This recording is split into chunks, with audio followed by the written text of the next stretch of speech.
So, what are the defining characteristics of a city that gives a city its unique identity? So, for me, food is important because I love to eat, but the food in a city wouldn't be what it is without the cultures that influence the food. So, of course, a city would not be a city without the people that live and work in the city. So, what also brought those people into the city in the first place is the particular industries and jobs in that city that gave them reason to come to the city to live there in the first place. So when you think about Philadelphia being an east northeast city, that's where the first settlements occurred in the United States, in the eastern coast of the city. Particularly the urbanization occurred most pronouncedly on the northeastern United States. And where the cities were placed were along rivers to because of the trade that was allowed to occur, being that these cities were along rivers. So at one point, Philadelphia was the city with the highest volume and the highest amount of prod or like worth, like the value of products and volume, just second to London at the time. And this was the case until New York City overtook it with the building of the Erie Canal that connected the Hudson River to Lake Erie. So when Philadelphia can no longer boast its status as a trade location, it diversified into manufacturing. So Philadelphia was not a one-trick pony like Pittsburgh with steel or the automotive industry in Detroit, but rather it had a very diversified amount of manufactured goods that it was producing. So Philadelphia was involved in making locomotives, the Stetson cowboy hats. So the Stetson company started in Philadelphia. They were making machinery. They were making metal, steel, tools like saws. They were making textiles, furniture, uh, chemicals. All sorts of things were being made in Philadelphia. It's a very diversified manufacturing base. And also, Philadelphia was not known for mass production of cheap goods, but rather it was known for highly specialized and high quality products. So it was not about mass production or cheap production, but it was meant to be custom made products, high quality craftsmanship. That's what all of Philadelphia, the industrial base was. And that was what created the massive growth in population. So it brought over a lot of immigrants from Ireland, Italy, Germany, Poland. So they influenced a lot of the culture here, the food, particularly the Italians, as the one of the Philadelphia staples, the hoagie. It can be traced back to the World War One, World War Two production of ships on the modern day location of the Philadelphia International Airport. There used to be a shipbuilding yard there built on Hog Island because it was once an island that they had hogs roaming free in, hence Hog Island. Today is no longer an island, but at that time it was an actual island until they put like ground and fill to make it no longer an island. I don't know why, but it's no longer an island anymore. But when it was Hog Island, they had many Italian shipyard workers there, and so they used to bring what we know today as submarine sub sandwiches. So cured meats, lettuce, tomato, cheese, seasonings on a long Italian roll. And because this was the first time many people who weren't Italian first saw these sandwiches, they used to call them hoggies because of Hog Island. And slowly, with the evolution of the Philadelphia accent, it became hoggy, hoggy, then hoagie, or hoagie said in a Philadelphia accent. And so, yes, so much of this growth happened up until immediately after World War II, when manufacturing in Philadelphia started to decline.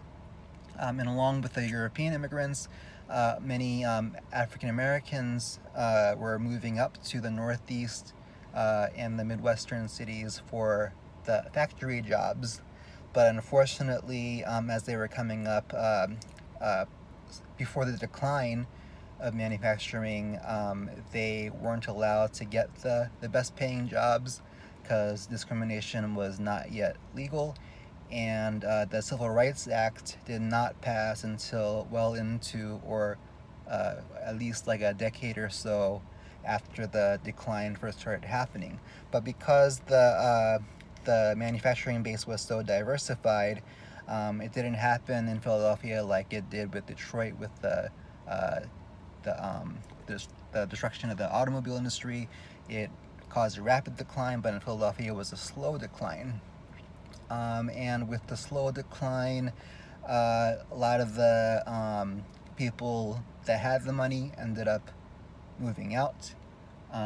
Particularly, Philadelphia became a majority black city.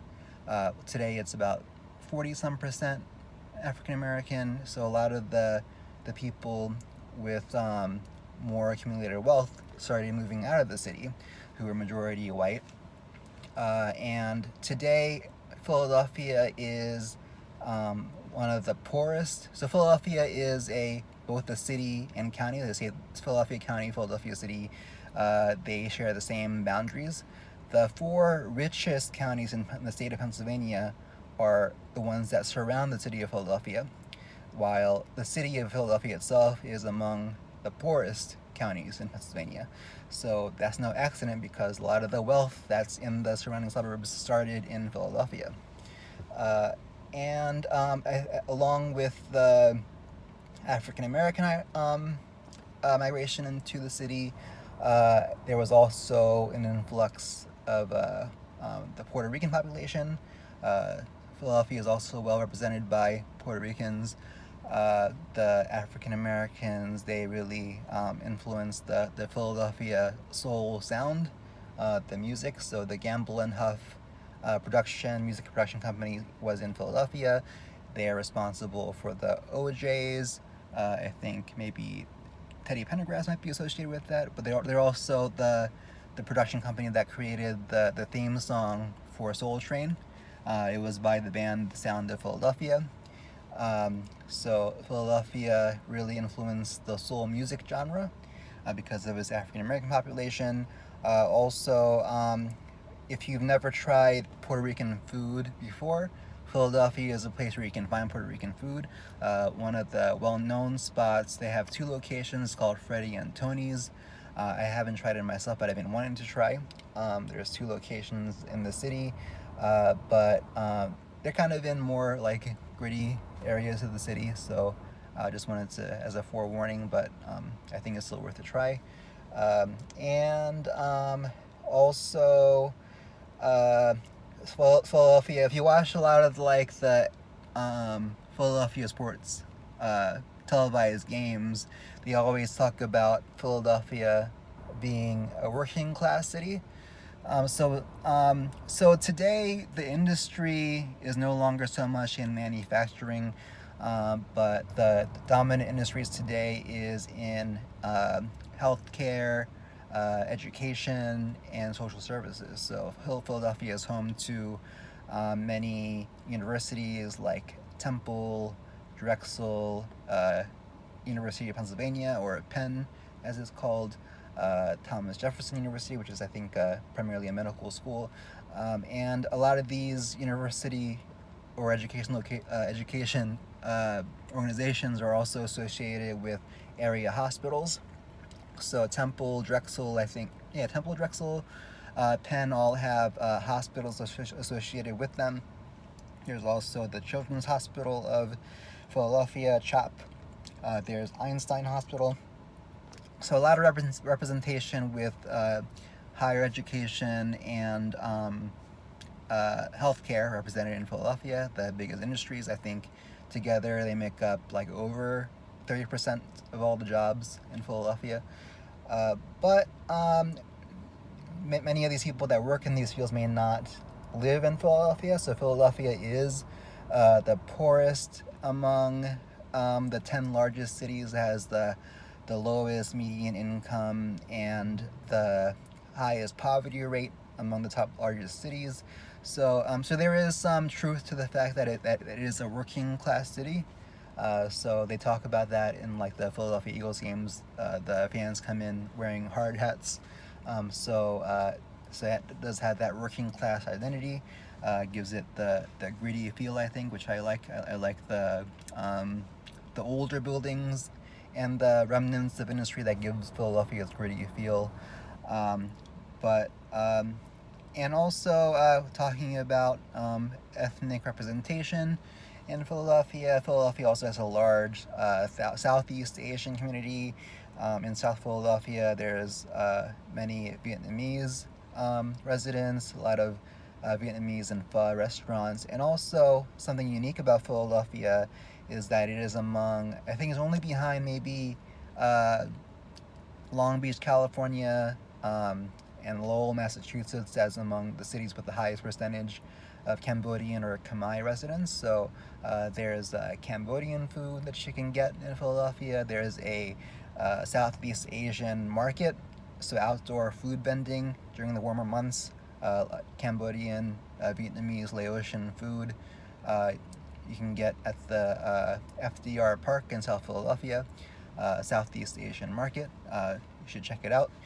And what else? So yeah, that's those are the things that I love about Philadelphia. And in the words of Robert De Niro, what's more American than Ben Franklin?